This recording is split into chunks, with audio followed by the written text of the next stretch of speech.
Hey guys, what's going on? Inception here, and today we're going to be doing a 4-1-2-2 Bracket 2 tutorial. Now, I know this is really late into FIFA, but I'm actually very surprised at myself that I never actually made this video for you guys because of the fact that this is the formation that I've been using for the majority of FIFA, so it's very odd that I haven't done an instructions video for it. If you guys do enjoy these type of videos, I will definitely make more of them for FIFA 17 when they do come out, but because the game is out in like a month and a half, I probably won't be doing much of them, but if you guys do want to see them, I wouldn't mind doing them again. So if you guys want to see like 4-3-2-1s, 4-2-3-1 wide formation, like what instructions I would use for those, let me know if you guys want to see those kind of things. But I'm going to show you guys the tactics that I use. These tactics that I use is for any formation that I play. And the reason why I use these tactics is because this is the style of play that I want to play in FIFA. So this is the tactics that I use, guys. There's not really much to explain. If you guys want to watch a more detailed explanation of the whole tactics tutorial, I do have a video down below in the description if you guys want to check it out. So be sure to check that out if you guys want to. But this is the tactics that I use, and we're going to go on to the 4-1-2-2. So as you guys can see, this is the 4-1-2-2 Bracket 2 formation. This is, for me, personally, the best formation in the game. I feel like this formation moves around really nicely, and I feel that you kind of need that cluster of midfielders in your team in order for you to defend properly, because this game heavily revolves around middle passes in the game. So when you have that many midfielders there, it definitely helps you out a lot. But we're going to talk about this formation. We're going to talk about the type of players that you guys are going to want. I know a lot of these players are a lot more expensive for you guys, but don't necessarily think about this team specifically, but think of it in a way that you can make the team yourself. And I'm going to be naming players in each position that you guys may want to have. So we're going to start with the goalkeepers. I think goalkeepers is pretty general for anything. You need goalkeepers that are tall. So Van der Sar is 6'6", and he's actually a very good goalkeeper in general. He has very good stats. And he has long throw, and that's pretty much it. You just need long throw, height, and a good goalkeeper. Just a good goalkeeper that has good stats, right? So that's the kind of things that I want for goalkeepers. I think the only goalie that I would use that wouldn't have long throw is Buffon. Buffon plays really well for me, so I would definitely choose him.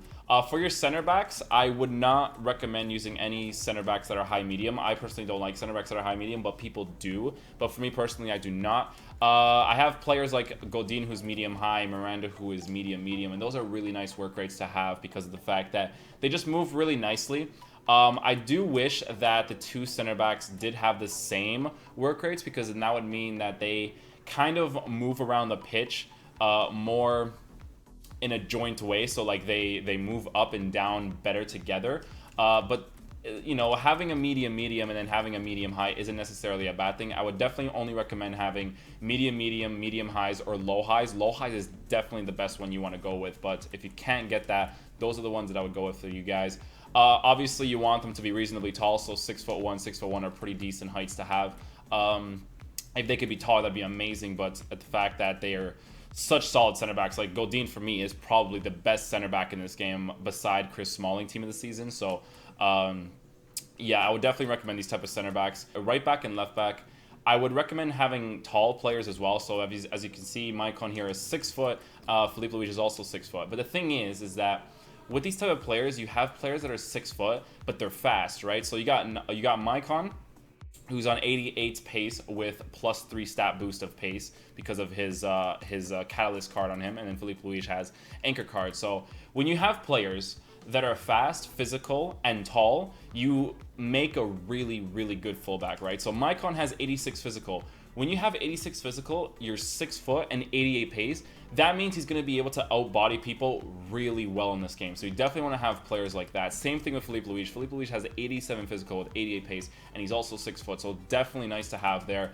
If you can't get players who are tall, like I know for some teams I have like Breme, who's 5'9". I have Kyle Walker, who I think is 5'9" or 5'10" or something. Not necessarily the tallest players, but this is the reason why I'm showing this team specifically to you guys, is because it's a more specific type of team where I show you exactly what type of players you probably want to have in your team. So this is exactly why I'm showing you guys this team in general. But that's what I would choose for the fullbacks. Good, just if you actually look at their cards in general, they're just solid players. Like they have really good stats, and they just move around the pitch really nicely, and they defend really nicely as well. I know that you guys noticed I have Patrick Vieira as a CDM. I know that he's very expensive. 615k is definitely a lot. He is a life-changing player in this game. Patrick Vieira is a solid player. Medium-high work rates, where he's actually solid, very solid defensively, and actually pretty decent at attacking as well. Definitely important to have a player like him. You don't necessarily have to have a player like him. You can have someone like Marquisio, because you want to have someone who's either medium high, low high, or high work rates, or even medium work rates as your CDM.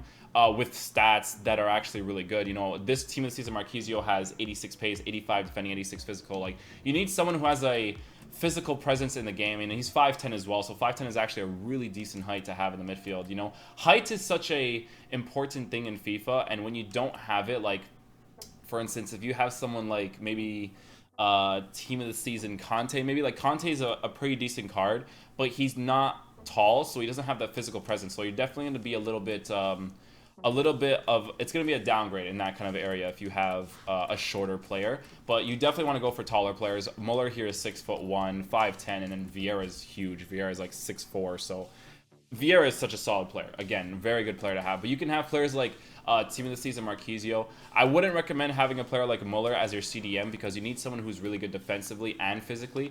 Muller is very good physically, but not so good defensively. So you know you're gonna want to have players like Matuidi. You're gonna want to have players like Nangolan, Vidal, in those type of positions, because they would definitely be the best. I think that Ramirez would be very good too, like just the regular Chelsea Ramirez. But the best one for me in general would probably be Marquisio, because he's just so solid all around that he would just be a very good card to have in your team in general. You want to try to get 4-star, but if you can't, obviously because of chemistry reasons, then it's fine. With the players that I have here, they have really good work rates. So again, high work rates. Muller also has high, and then Vieira has medium high. So they move around the pitch, the pitch really nicely, and I do really enjoy using teams like this. With the midfield, again, you want medium, high, medium, high. Those type of work rates, because of the fact that sometimes your players push up anyways. Like my Patrick Vieira is still going to push up even with medium high work rates, and me having him on the instructions that I have him on, which I will show you guys later. But yeah, those are the type of work rates that you guys are going to want to have. For your cam position, again, you guys have to you have to think like this more. You have to think more like your cam is basically your striker cam, right? Like you want someone who's decent at passing the ball, but can also score if he's in front of the net, because these three guys right here are the ones that score the goals for you. So the cam you have to treat as a striker as well. That's why for me personally, I have George Weah as a cam, even though he's more of a striker than he is a cam, because of the fact that he gets links with everybody, but he's also a very decent cam that can score goals, right? So it's definitely nice to have someone like him. Medium low or high low work rates isn't necessarily bad to have, because of the fact that he's a very physical type of player, where he can run up and down really nicely because of the fact that he's very fast. So high-low work rates is not necessarily a bad thing to have there. I wouldn't recommend high-low work rates, but because of his stats, it makes him a better player in my opinion, with the 93 pace and the 81 physical, and he's also 6 foot, so definitely nice to have. This pink Royce is definitely a game changer for me. I've used Royce's regular card and his, I believe it's his man of the match card, and I wasn't a huge fan of it. For your strikers, I think it would be best for you to go with high medium, high low.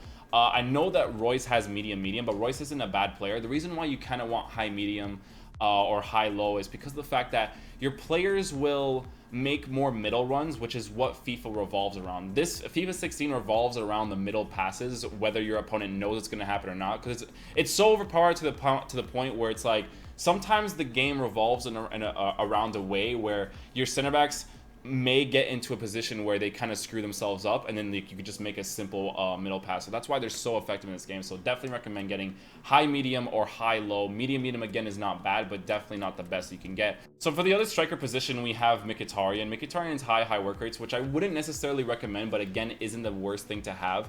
His finishing also isn't very good, so you're definitely going to want to have players like Griezmann. Griezmann's probably one of the best strikers in the game. He's a very solid player. 5'9", height doesn't necessarily make too much sense for him, because he does feel a lot taller in game. He does feel like, not a lot taller, he just feels like he's like 5'10", 5'11", which is definitely nice to have, because Ben Arfa is 5'10", but Ben Arfa feels shorter than Griezmann, so it's definitely a thing there for me that I noticed. But with the striker position, again, you might want to have like high medium, so players like Lacazette would be really good. If I can put like Neymar or Ronaldo up there, that'd be really good too, and he would get chemistry. He would be on 7 chemistry if I could get his striker card.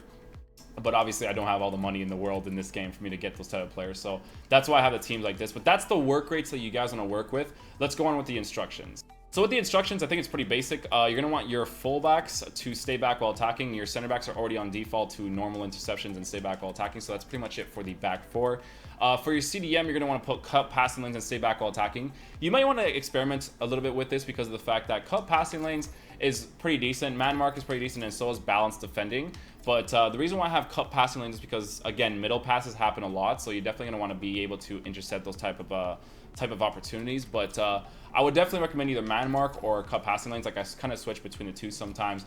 With the center mids, I always put it on stay back while attacking and stay on the edge of the box because of the fact that they move, again, really nicely with high work rates. So they don't push up the field too much, which is definitely something that's very nice to have. If they had, you know, high medium work rates, they would move a little bit more oddly. They wouldn't move proper in a sense because of the fact that with stay back while attacking, it makes your player more of a medium high, and then staying on the edge of the box, it makes them like just above a medium but still high defensive work rates. It's a weird way of working, but you have to take into account work rates of your players as well as the instructions that you put on them. With George Weah, we don't put anything on him. I just tell him to stick to position and to make whatever runs he wants. You know, I might be able to experiment with this as well to stay on the edge of the box for a cam and stuff, but he's been working out pretty nicely on balance. For your strikers, I recently changed this to get in behind and press backline. The reason why I put this is because, again, the fact that, you know, middle passes are so overpowered in this game to the point where sometimes people can't control defending it.